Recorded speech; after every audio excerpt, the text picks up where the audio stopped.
दरम्यान आमच्याकडे म्हणजे एकनाथ शिंदेंच्या शिवसेनेमध्ये येण्याचा खासदारांचा विचार पक्का असल्याचं विधान मंत्री भरत गोगावलेंनी केलंय, तर गुलाबराव पाटलांनी सुद्धा ऑपरेशन टायगर बद्दल प्रतिक्रिया दिली आहे. शिंदे साहेबांकडे येत असेल तर चांगली बाब आहे आणि आम्ही त्यांचं स्वागत करू शिंदे साहेबांच्या वतीने.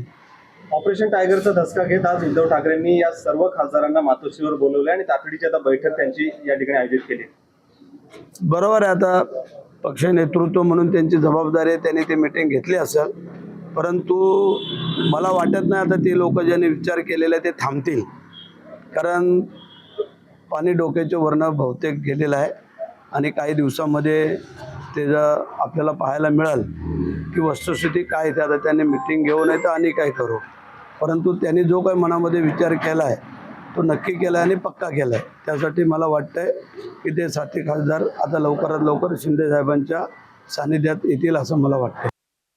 बैठक घेणं हे प्रत्येक पक्षाच्या नेत्याचं काम आहे आणि ऑपरेशन टायगर बिगर आमचं काहीच नाही आहे. ऑलरेडी शिवसेनेमध्ये असं काही कोणी या असं कोणी कोणाला म्हणत नाही आहे. लोक इकडून तिकडे का जात आहेत याचा अभ्यास करण्याची गरज आहे. तुम्ही कितीही रोखलं, आता टीएमसीला रोखण्याचा लोकांनी प्रयत्न केला, टीएमसीचे खासदार फुटलेच. आपच्या खासदारांना रोखण्याचा प्रयत्न केला, फुटलेच. ज्याला जायचं आहे तो जातोच. मग एक जण म्हणो की दोन जण म्हणो, जाणारे जाणारच. एबीपी माझा, उघडा डोळे बघा नीट.